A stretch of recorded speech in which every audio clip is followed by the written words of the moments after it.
Hi, welcome to Yoga with Lin and Leo. This is day 4 of 19 days of yoga, and we're going to be doing halasana, plough pose today. So you will need a platform made of 4 foam pads. You'll also need a launch pad with a 5th foam pad or something else. Have a look in the description below for the dimensions of this platform, which you can make up with blankets if you don't have foam pads. If you're doing the classic poses, that's all you're going to need. If you're doing the modified actions, you'll require a bolster, 2 bricks, a blanket and a chair. Starting out, for your Adho Mukha Svanasana, dog head down, either lying prone, as you can see Lin in the white doing the classic poses is doing, or be on your hands and knees.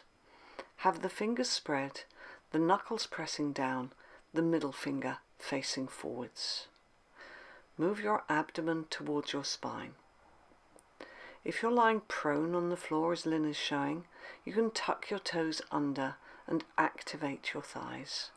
If you're on your hands and knees like Leo in the coloured top, move the abdomen firmly towards the spine. Lift up into Adho Mukha Svanasana, dog head down. You can see that Leo here is going to be holding the outer edges of the mat to get more of a backward action and a movement in of the dorsal spine. Extend back with the heels, press back with the tops of the thighs, and activate in the armpit region. Let the head and neck completely release, and now look forwards and either step or jump your feet forwards into a forward bend.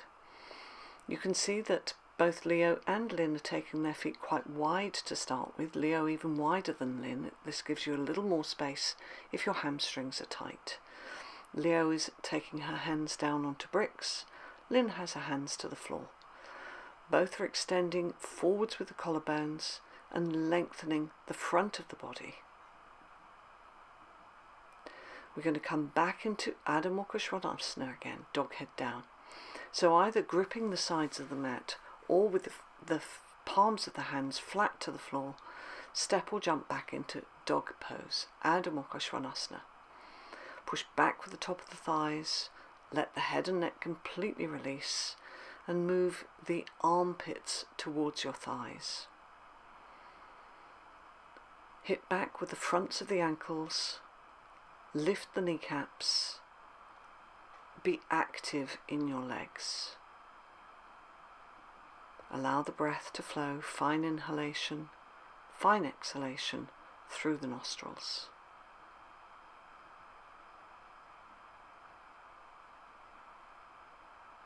Keep the abdomen moving firmly towards the spine.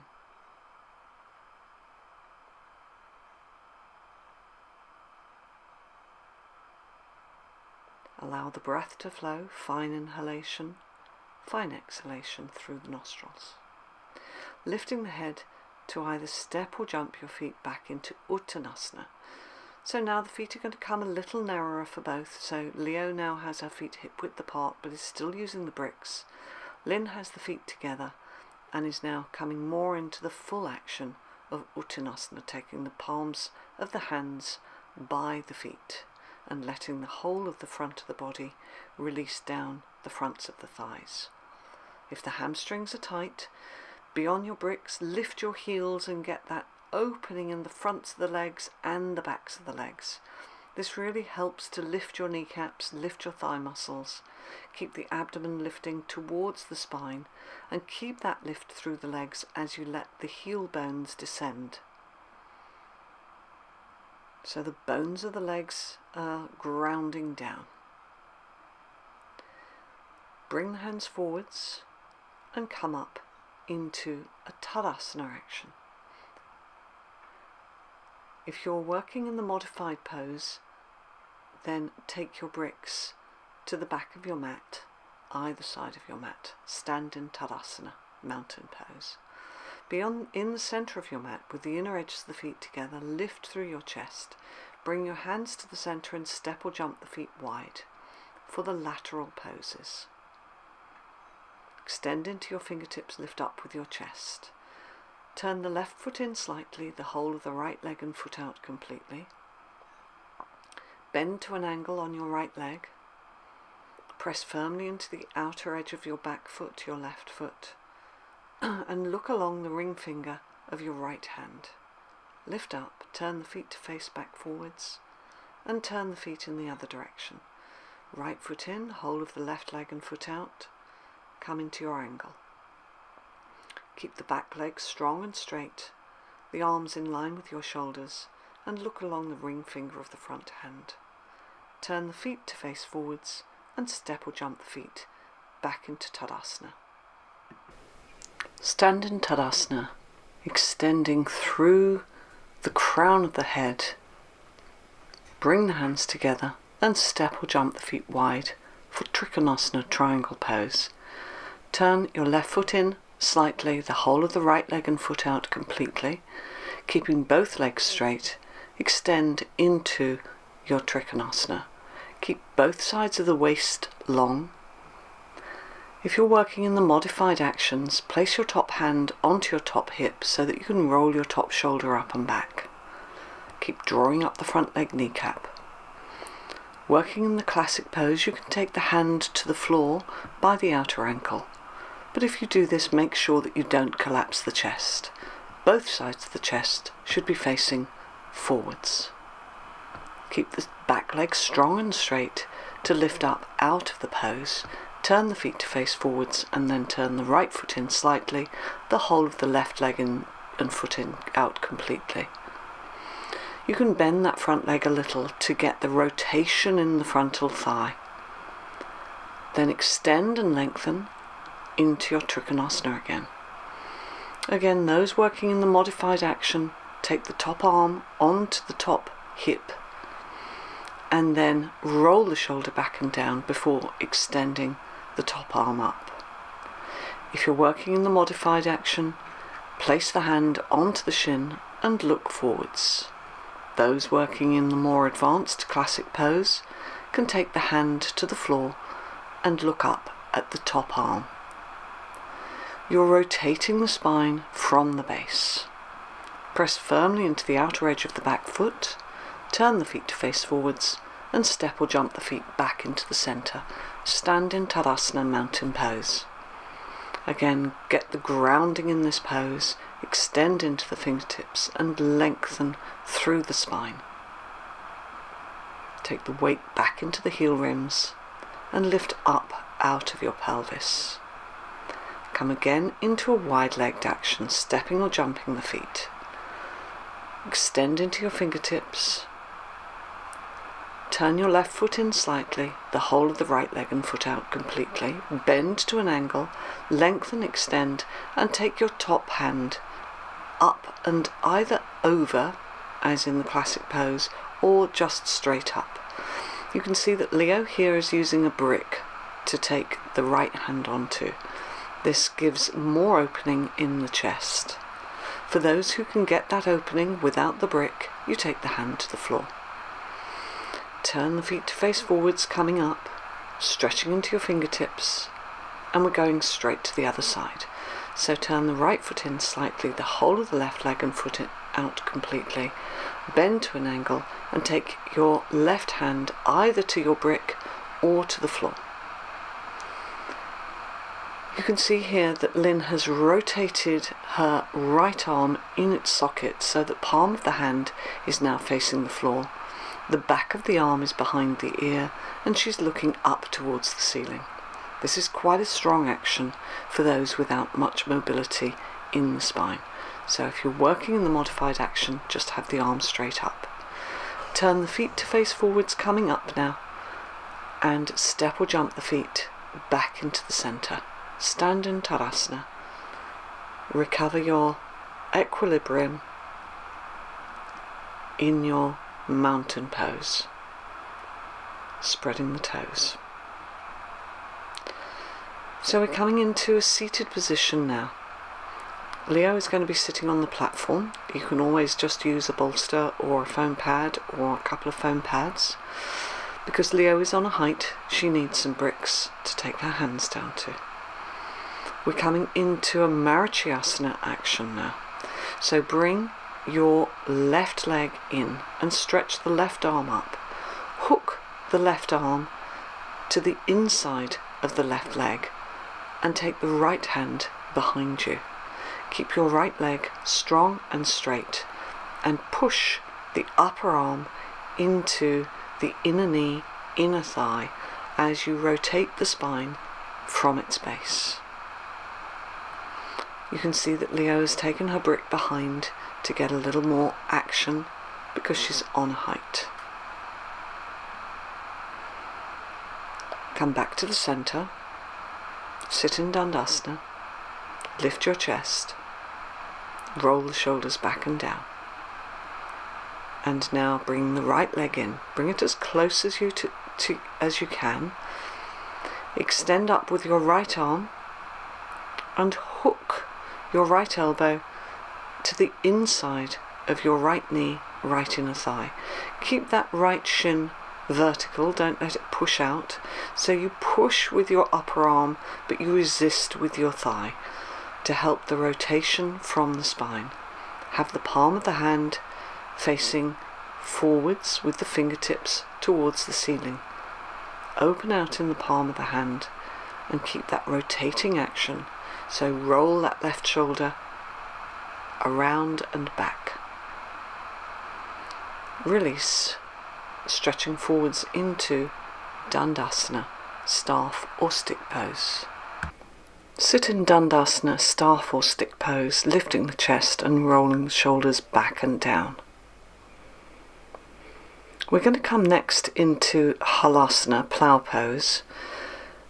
Because of the requirements of filming, we've actually set the equipment up rolled inside a mat, but what we would recommend that you do is just set your 4 foam pads up and flip the mat over.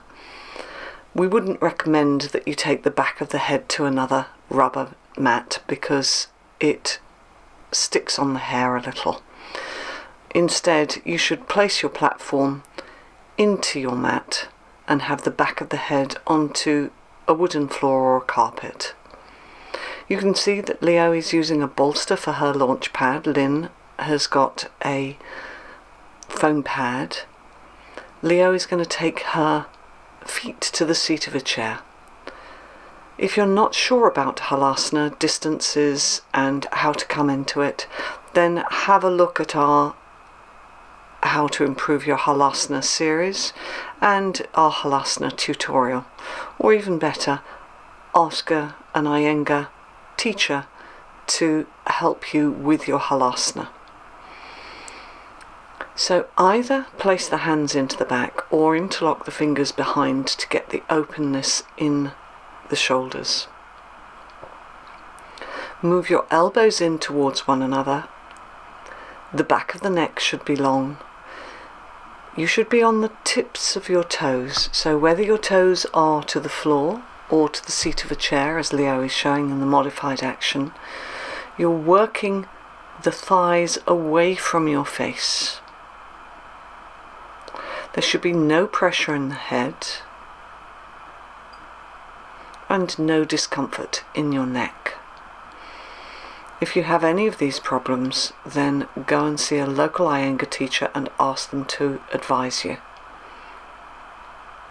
Be right on the nerve endings of your toes. Move your hands out of your waist and towards your shoulders. Keep the breath fine and even, and keep the gaze of the eyes into the center of the chest. So we're going to come out of the actions now. Bend your legs and carefully roll down out of the pose. Now you can either shuffle forwards so that your head and shoulders are on the support, or you can take your launch pad out and place it behind your head to give you that extra bit of support. So we're going to wriggle back now because we're coming into a Baddha Konasana action, and we're taking the soles of the feet onto the platform. So wriggle back. You're unlikely to be on a mat here as we are, so you'll be wriggling back onto your floor, your carpet. So press the soles of the feet together. Have the knees out to the side. Roll your shoulders back and down. Have the palms of the hands facing the ceiling. Keep the breath fine and even through the nostrils. And just let the facial features release.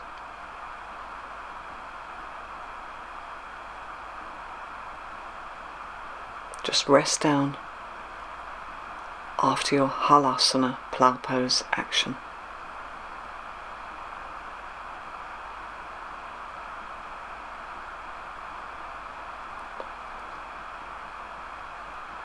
Let the eyes settle.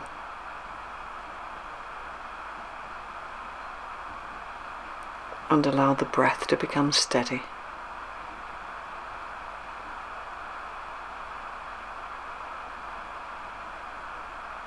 Give yourself this time after an inversion to relax.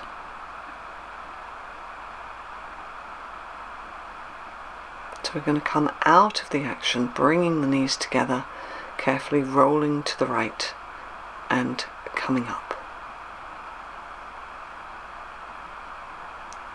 So move your platform to the side or unfold your mat and take your foam pads or blankets out of your mat.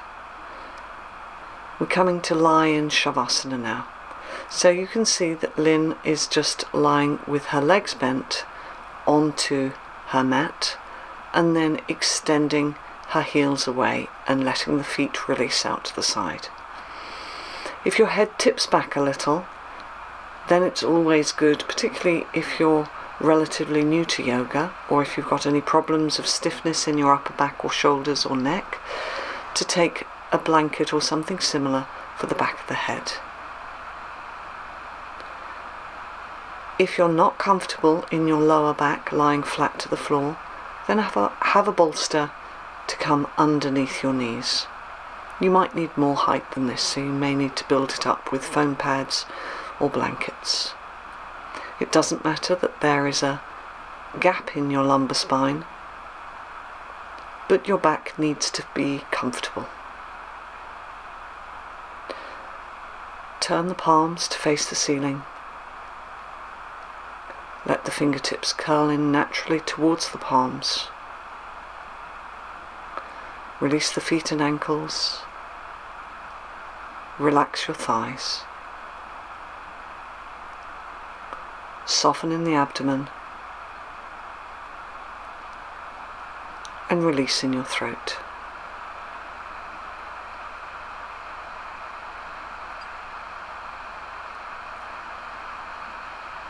Take your back teeth apart and relax your facial features.